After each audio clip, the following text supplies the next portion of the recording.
South Carolina's upcoming opponent in the Missouri Tigers narrowly escaped a comeback attempt from the Vanderbilt Commodores this past weekend. So does that mean that this weekend's game is going to be an easy victory for the Gamecocks? I certainly don't think so. I'll explain why today on the Locked On Gamecocks podcast.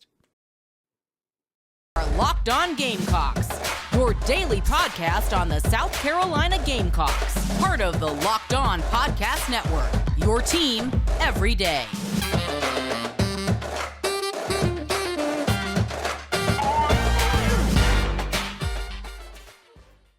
This episode of Locked On Gamecocks is brought to you by Sling TV. Don't miss this week's matchup between the South Carolina Gamecocks and the Missouri Tigers on the SEC Network, right here on Sling. Sling, the TV you love for a price you'll love. Try it today. Hello, Gamecock Nation, and welcome back to the Locked On Gamecocks podcast, your show for daily headlines and potential storylines on your favorite South Carolina Gamecocks sports teams. I'm your host, Andrew Lyon, and as always, thank you once again for making the Locked On Gamecocks podcast your first listen or watch every day. We are free and available on YouTube and wherever you get your podcasts daily. We got a lot to talk about on today's Tuesday edition of Locked On Gamecocks. We're going to both look ahead and look back on today's show. I'm going to discuss the fan environment from Saturday night and the recruits' reaction to the victory over Texas A&M. I'm also going to talk about why South Carolina might be getting their upcoming opponents' best shot each week. Those opponents being the Vanderbilt Commodores, Missouri Tigers, and Florida Gators in no particular order. But before I jump into all of that, we need to have a conversation about this upcoming weekend's matchup in the Missouri Tigers. And I want to say something real quick. I think that the fan base needs to be careful with how they look at this football game. What I'm basically getting at is, I do not think this is a game that the fans should overlook. And there's a few different reasons why I think this is the case. Firstly, you look at the history of the series since 2012, when Mizzou joined the SEC along with Texas A&M. 7 of the 10 games that have been played between both of these teams have been decided by 14 points or less, meaning the majority of these games have been extremely competitive, no matter where seemingly each of these teams have stood in the SEC East in that given year. 5 of those same 7 games were decided by 7 points or less. And out of these 10 games from 2012 all the way to present time, both teams have 5 wins each, right down the middle. No one has dominated this series since it became an annual matchup back in 2012. Another reason why I think this game should not be overlooked by Gamecock fans is just how close Missouri has played their opponents on their schedule this year. Now look, I know that in the cold open, I brought up the fact that they only defeated the Vanderbilt Commodores by 3 points. Now, they were playing on the road, and Vanderbilt is an improved team this year. So I think that, Vanderbilt does deserve to get a little bit more respect in terms of, a team having a close game against them this season. I mean, heck, Ole Miss, who was undefeated going into this last weekend, they also struggled at times against this Vanderbilt Commodores football team. But to get back to Missouri, it feels like to me that after they got blown out by Kansas State in week 2, 40-12, a lot of people around college football and in the SEC just sort of kicked Missouri to the curb in terms of expectations they may have had for them and basically haven't thought much of them since. Well, here's what's happened since that blowout loss to Kansas State. Missouri lost in overtime at Auburn 17-14, and they lost because they fumbled away the game-winning touchdown through the end zone to give the Tigers of Auburn the victory. They also lost to the number 1 ranked Georgia Bulldogs, but they only lost by 4 points. And by the way, they led that game for 46 minutes and 8 seconds. This was Georgia's closest regular season win that they have had since they defeated Mississippi State by only 7 points back in 2020, 2 years ago. And Missouri lost to Florida 24-17. They had a chance to tie the game in the final minutes, but they fumbled the ball on their final drive, just like they did against Auburn, to give the Gators basically the victory in Gainesville. Now, I want to emphasize something real quick. With all of the games I just brought up, I'm not trying to make Missouri sound like some sort of juggernaut or some sort of sleeping giant that just needs to be awoken. I'm not trying to make them out to be, this hidden dynasty in the SEC East. But my whole point with bringing all of these games up is there's an alternate world where going through these same games, Missouri could be sitting at 6-1 right now. They could be undefeated in the SEC. They could be tied for first place in the SEC East. They're just a few plays away, quite literally, from being in that spot. And instead, the ball hasn't bounced their way. They haven't executed well enough in pretty much all of these games. And so instead, now they're sitting at 3-4. This is exactly why you cannot judge a team purely off their win-loss record or an early season blowout loss to Kansas State. And some of you might be saying, but Andrew, it's Kansas State. I mean, who cares about Kansas State in college football? For those people, Kansas State is 5-2 right now, and they're currently ranked 22nd in the Associated Press poll. So Kansas State is not a bad football team, and it's pretty understandable why Missouri, especially earlier in the year, would have lost by that margin to the Kansas State Wildcats in Manhattan, Kansas. Now, the last reason why the Gamecocks should not overlook Missouri, their defense, which I have brought up earlier this week, is much improved this season. Last year, Missouri, of course, was notoriously bad on that side of the ball. They were second to last in the SEC in scoring defense, rush defense, and total defense. They were abysmal. It was a big reason why they only won 6 games in 2021. Even in an average defense being fielded last year, Missouri possibly could have won 7-8 games. Now, this season, so far through 8 weeks, Missouri is 8th in the SEC in scoring defense, 5th in the SEC in rush defense, and 4th in the SEC in total defense. So this is a unit that has seen a lot of improvement from one season going to the next, which is why you cannot always judge a team heavily based on what they did the previous season. And you look at South Carolina's offense. Again, South Carolina is winning football games, and they're doing just enough on that side of the ball. So do not take this as me trying to find ways to poke holes in how South Carolina has been playing in recent weeks. Do not take it that way, because if you take it that way, you're not understanding the overall point of what I'm trying to get at here. My overall point is South Carolina has yet to play a game this season where they have played a complete 4 quarters on really either side of the ball, and it's been extremely noticeable on offense. So they're going to be facing a defensive unit in Missouri that is much improved from last year. And they're going to be facing a team that, again, obviously has defeated them 3 years in a row. So there's going to be some inherent confidence on their sideline. So you take all this into account. This is going to be a real tight matchup. There's a reason why a lot of the betting lines right now are sitting at around 5 points. I believe BetOnline right now has the line at 5.5 points, or at least it opened at 5.5 points. So the point being, do not overlook Missouri. If you do, then you might be in for a surprise on Saturday. Now, in a few moments, I'll talk about why South Carolina could be getting their upcoming opponent's best shot over the next few weeks, including the Missouri Tigers. But first, we need to have a serious discussion about something. Crime is running rampant in certain areas of this country to a level that hasn't been seen in decades right now. And whether you live alone, maybe you have a roommate, or if you have a family, we all want to feel protected inside our own home. And that's why I urge you all to check out Simply Safe, the home security company that has earned the trust of over 4 million people to protect their home due to their cutting-edge technology that's powered by 24/7 professional monitoring agents who can spot any outside threats at a moment's notice. They protect your home whether you're there or on the go by alerting Simply Safe agents when something is caught on their HD cameras, and they'll dispatch police or first responders in an emergency using proprietary advanced response technology to confirm whether the threat is real or not.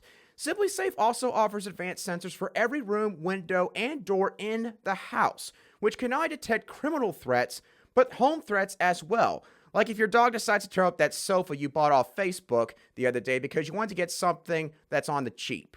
So don't wait. Go customize the perfect system for your home in just a few minutes at simplysafe.com/lockedoncollege. You can also save 20% on your SimpliSafe security system when you sign up for an interactive monitoring plan and get your first month for free. Visit simplysafe.com/lockedoncollege to learn more, because there's no safe like SimpliSafe.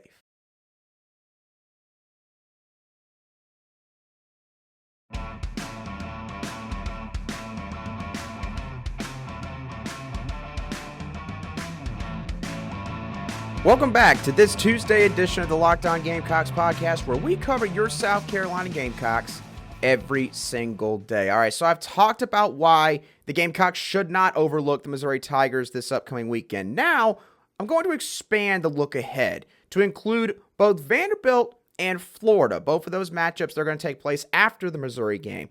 And I'm going to discuss to all of you how wounded animal mode could affect South Carolina's next few games. Now, before I get into the discussion of the games themselves, I feel like I need to describe to all of you how I would define wounded animal mode in terms of sports. And this is maybe a term that some of y'all have heard yourself before, so it might not be new to some of you. But here's what I define wounded animal mode as. When a team feels like they're in a situation where the goals they set out for themselves at an earlier stage, maybe before the season, is escaping them or are escaping them. And the only way to get back within reach of those goals is to dig deep and go all out against their next opponent. Essentially, you're throwing the kitchen sink. You're emptying the proverbial chamber. You are going to utilize everything at your disposal. Any plays you haven't called all year that you think could be plays that might work against your opponent, you're going to do everything in your power to try to win that next game, because you know deep down, if you don't win that next game, at that point, your season might be pretty much at a loss in terms of some of the goals that you set out early on before the season even started. And when fans look at South Carolina's next 3 games, they all look very winnable because of what those teams have or haven't done to this point. And that's where wounded animal mode could come into play here with all of these games. So let's start off with Missouri. Realistically, before the season, Missouri's big goal that a lot of people may have set for them, maybe some analysts, maybe just general college football fans, was that Missouri should probably be happy just reaching a bowl game, because they lost some players from their offense last year. Their defense, of course, was very abysmal this past season, as we've talked about, which would mean they would need to find 6 wins on their schedule. They have 5 games left, which sounds like a lot of time, but it's not going to be an easy road for the Missouri Tigers. The remaining schedule, they play at South Carolina, of course, this upcoming weekend. Then they come back home, but they play a physical football team in the Kentucky Wildcats. Then they go play at Tennessee. Then they play New Mexico State at home. And then their final game of the regular season, they play the Arkansas Razorbacks in Farragut Stadium. So realistically, there's only one guaranteed win on this schedule for Missouri, and that is New Mexico State. But they could lose all the rest of those games, which means basically they got to find 2 more wins besides that New Mexico State game. And again, remember, they've defeated South Carolina 3 years in a row. So Eli Drinkwitz and this coaching staff could undoubtedly use that as a way to convey to the team that they could still accomplish some of these goals that they had set out for them before the season started. And it could all start against South Carolina, which, if they can't do that, probably means that they are not going to go to a bowl game. And that's not meant to be condescending, of course, to South Carolina. It's just to, again, reiterate the fact that their schedule is extremely difficult to finish out the year. And if there's a game that they, on their side, are going to look at and say, that's a game we could take, they would point to South Carolina for all the reasons I've laid out up to this point. So let's move on from the Missouri game, and now let's talk about the Vandy game and how wounded animal mode could play a factor in this one. Vanderbilt is currently 3-5 on the season and 0-4 in conference play. And again, in terms of realistic expectations before this season, Vanderbilt probably should have just expected to try to find some progress on both sides of the ball. Try to win more than 2 games this year. Not necessarily go to a bowl game, but if you can win 3-4 games, maybe if you can win 5 games, that would be a pretty decent step in the right direction for Clark Lea and his coaching staff and for this football team as a whole. And they could right now still make a bowl game. I mean, again, they need to find another 3 wins on the schedule. They've only got 5 losses, so that's still possible for them. And even though they've lost 12 straight to South Carolina, it always seems like that the Commodores come out with a different attitude when they face South Carolina. Almost an attitude like they think they can win the game. So when looking at the remaining schedule for the Vanderbilt Commodores, they have a bye week this upcoming weekend. Then they play the Gamecocks at home. Then they go on the road and play the Kentucky Wildcats. Then they play the Florida Gators at home. And then they have to play in Knoxville at Tennessee to end the regular season. So Vanderbilt doesn't have any sort of quote-unquote cupcake games in the final stretch of the regular season.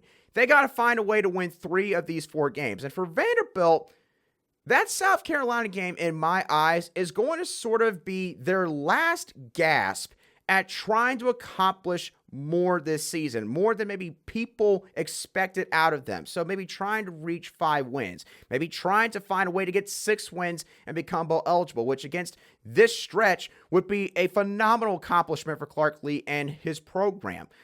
But, you got to also think about this. They have had time to stew over a real heartbreaking loss at home to the Missouri Tigers this past weekend. And they're getting an extra week to rest and prepare for this contest against South Carolina. So, again, South Carolina, you've dominated this team for over a decade now. But you've got to be careful with this game in terms of how wounded animal mode could play a role with Vandy's coinciding goals they have remaining on the table. Now, looking at the last team that I'm going to discuss in terms of wounded animal mode, let's look at the Florida Gators. Now, the Florida Gators are in a little bit of a better spot than the other 2 teams we've talked about up to this point. They're 4-3 currently on the season and 1-3 in conference play. Now, I have to be honest, it's hard not to poke fun here because some Florida fans thought the Gators were going to win 8 games before the season started. And if y'all remember my prediction video heading into the season, I predicted the Florida Gators to win only 5 games, which some people might have looked at and said, you have some bias against the Gators, clearly.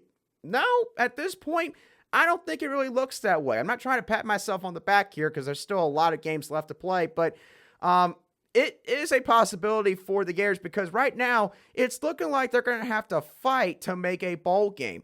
You look at the remaining schedule. They got to play the Georgia Bulldogs in Jacksonville this upcoming weekend. They've had a bye week to prepare, but so has Georgia. Realistically, that's probably a loss. Then they go on the road to play the Texas A&M Aggies. Who knows what Aggie team they're going to face when they play them in Kyle Field, but you have to imagine that the Aggies are at least going to give them a real solid fight, considering the fact that they are playing them at home. Then they come back and play the South Carolina Gamecocks in Gainesville, which is something I'm going to talk about more in just a couple moments. Then they play at Vanderbilt in the second to last week of the regular season, and they finish the season, of course, on the road against their arch rivals in the Florida State Seminoles. Now, in these final 5 games, the only win I'm willing to give Florida is the Vanderbilt game, just purely based on the talent disparity that you could see on paper. And if it plays out that way, if that is the only real,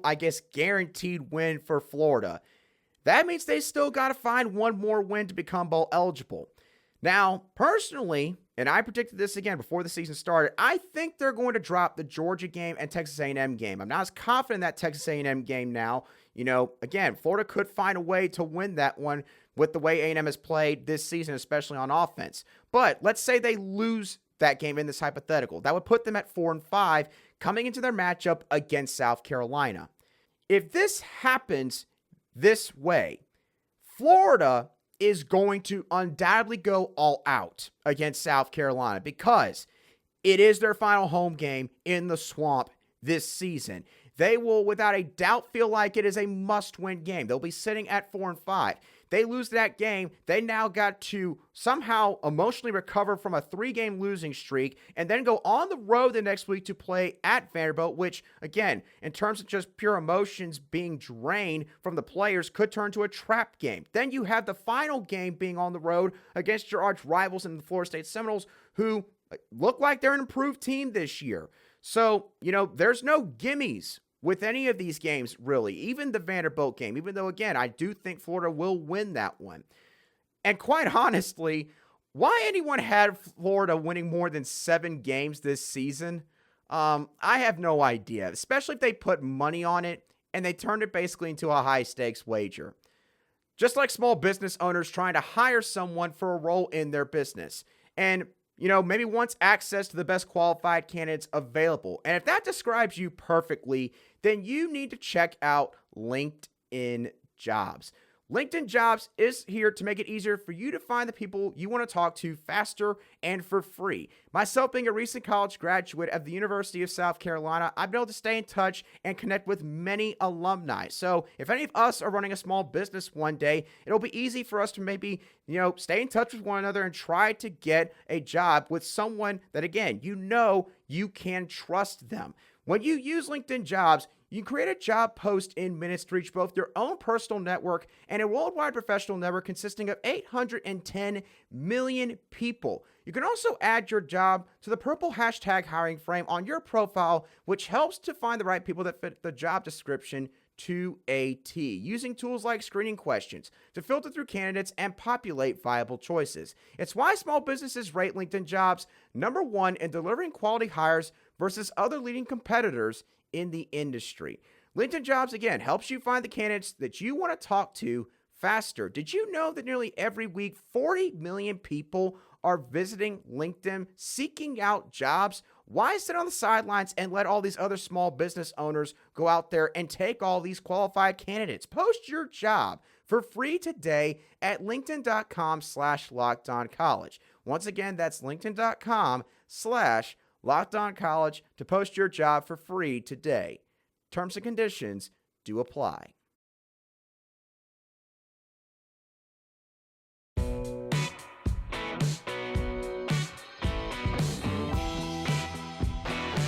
Welcome back to today's edition of the Locked On Gamecocks podcast, where we cover your team every single day in just 30 minutes right here on the Locked On Podcast Network. All right, so talked a lot about the Missouri game and some of the games that the Gamecocks may be playing after this Missouri matchup this upcoming Saturday. But let's take a moment to look back and for y'all revel in South Carolina's big victory over the Texas A&M Aggies. I know I did my whole game recap on the Monday show, but there was one important part of this game that I did admittedly gloss over on the Monday show, and that was just how big of a role the fans and the atmosphere played in this football game. I mean, look, I got to be honest with y'all. I have been to many South Carolina football games during my very young adult life. And up till now, I have never seen so many procedural penalties, so many false starts from an opponent in Williams-Brice until this past Saturday night, where I believe basically the home crowd forced Texas A&M's offensive line to jump off 8 times. That is just an unbelievable feat for any home crowd in a college football game. Does not matter where the game is being played. That had an impact in this game. I mean, it forced some longer third downs on certain drives for the Aggies. It made it more difficult, obviously, for them to communicate. It basically helped force a fumble early in the first quarter, which led to a South Carolina touchdown. And that should not go unnoticed. Williams-Brice Stadium has been heralded by many people in college football as one of the most underrated environments in all of college football. An environment that is extremely raucous, where if it ain't swaying, then the Gamecocks sure aren't playing. That is a slogan that the Gar and Black faithful live and die by when they are in that stadium for 3 hours watching their South Carolina Gamecocks play some football. And guess what? A lot of recruits took note of the environment, took note of the game itself. There was 3 particular recruits that had some reactions on Twitter to the game. The first one was 2024 running back Anthony Scuda Carey, who is a big-time prospect, I believe, out of Florida, and he was able to make it up to Columbia for this game. He posted on Twitter a bunch of googly eye emojis after South Carolina officially won the game against Texas A&M around 11:33 p.m. that night. So, obviously, if you're looking for a big-time running back prospect to follow in the future, Anthony Carey is certainly one of them. And the Gamecocks getting a win like that, showing him an environment like that, can go a long ways. There was another prospect who was there in 2024 edge defender Justin Green, who has taken many visits to South Carolina, but I have to be honest, I don't think he has seen an environment quite like the one he saw on Saturday night. And he quote tweeted the post-game locker room speech that Shane Beamer gave to the team. There was a video posted by South Carolina's Twitter account, or the football team's Twitter account, I should say. And again, pretty clear that he 100% approved, probably not just only of the message that was given by Shane Beamer in that video, but also the game itself. And then there was a 2025 defensive line prospect in Amari Adams, who is from the state of South Carolina, plays for Lake City, I believe, or is at least from Lake City, South Carolina. And he was there at the game, and he posted a photo of himself and what looks like a family member on Twitter, saying he really enjoyed his time at USC. It was a great win against Texas A&M, and go Gamecocks with that Spurs up emoji. So the point being with all of these posts from these prospective targets from South Carolina's 2024 and 2025 recruiting boards, while those posts might have not directly addressed the crowd noise that the fans brought on Saturday night, there's no doubt that, look, you want your program to go to the next level. You want to see your team bring in some highly touted prospects. The thing that is easy for fans to forget, especially when you are there maybe just to watch the football game with a friend or a family member, is that you play an important role in these recruits' visits, because recruits, obviously, they want to be, wine and dine to a certain extent. They want to be shown a good time. Their family wants to see maybe the academic programs that they're interested in. Just how good are they at the University of South Carolina? They want to make sure that they are going to let their son go to a program where the head coach and that staff are going to take care of him. They're going to treat him like he is one of their own kin, that he's going to have the facilities, the resources in order to succeed both on and off the field. But another factor that doesn't get remembered enough is he going to play for a school that lives and dies with their football team? There's a lot of football programs you just cannot say that about. There's football programs where if they're successful, then yeah, they'll have a turnout. It's always easy to pack a stadium when your team is winning. But when you have years where your team is losing, maybe they lose 9 games, maybe they lose 8 games, maybe they even lose 10 games. South Carolina has seen some years like that, unfortunately. But guess what? The great differentiator between South Carolina's fan base and a lot of other fan bases in college football is the loyalty. Some people would say that South Carolina fans are loyal to a fault because, again, there are times where the games are not always the prettiest ones to watch. There are times where you might be sitting there on the edge of your seat when South Carolina's playing a team like East Carolina, like Troy, like Vanderbilt, all those examples just from last season alone. And you're wondering, oh my gosh, are they even going to win this football game?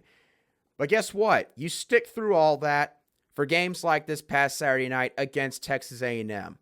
A game that meant so much to this team, to this program. And yeah, a lot of the national talking heads are going to talk about Texas A&M and all the struggles that they've had and why it's asinine that Jimbo Fisher somehow cannot win when he's got all that talent, all the resources, I'll say, and all the facilities at Texas A&M. They're going to talk about that. Guess what? It's okay. let them talk about that. Because you know what? Their opinions should not matter in the grand scheme of things when looking at how you think about that football game. That is what matters at the end of the day. And for the fans that were there, fans that have reached out to me both on YouTube, on Twitter, people have said that's the loudest game I've ever been to at South Carolina. The loudest ever. There's been some real big wins in the last 10, 15 years in that stadium. A win over number 1 Alabama in 2010. The absolute beatdown of a top 5 ranked Georgia team in 2012. The streak against the Clemson Tigers. There's been some big victories. There's been a lot of reasons for, people to say that's the best game or that's the loudest game I've ever been to. But that game against Texas A&M, that for many people is the loudest game that they've ever been to. Imagine now this team is ranked. They continue to win. They play a game maybe against Tennessee or Clemson at 8-2 or 9-2. Who knows? They play games like that. It's going to be even bigger and better. But guess what? Recruits are already taking notice of that. It means something to them. It is important for them to see the support the fans have for the program. So I say all that to say this. Kudos to all of you who were at the game on Saturday. Kudos to all of you who have been going to these games. Those of you who have not given up on this team. And again, there's no reason to give up on this team because this team fights every single weekend. Again, it's not always the prettiest. And even Coach Beamer admits that. But those guys fight for 60 minutes. You know you're going to get that every single week. And their progress is paying off on the field. And it helps when y'all, the fans, are a part of it. So again, pat yourselves on the back because you really showed up and you were loud on Saturday night. And I promise you, a lot of people are taking note of that. More so than you would maybe even think. That's going to do it for today's show, the Locked On Gamecocks podcast. I hope that y'all thoroughly enjoyed today's show. As always, what is your thoughts on the Missouri game? On a scale of 1 to 10, how worried are you about the game? Do you think the Gamecocks should be maybe really concerned about coming back down to earth, maybe having a bit of an emotional letdown? Do you think that's not going to matter too much? What do you think about wounded animal mode? Do you think that that could play a big factor in South Carolina's next few games? And also, if you were at the game against Texas A&M on Saturday night, continue to leave your thoughts on that game, the environment down below in the comments section. And of course, ask any questions if you want. You can shoot me a DM on Twitter at @alion_SC. I promise I will get back to you as quickly as I see your comment or message. And one last time, want to thank all of you for making Locked On Gamecocks your first listen. Now, for your second listen today, I want you to check out Locked On Sports Today. The biggest stories of the day, plus instant reactions, big game recaps, and the take of the day. Available on the Odyssey app, YouTube, and wherever you get your podcasts. But once again, that does it for me on today's show. I hope that y'all have a great rest of your Tuesday. I will catch y'all on the next show of the Locked On Gamecocks podcast.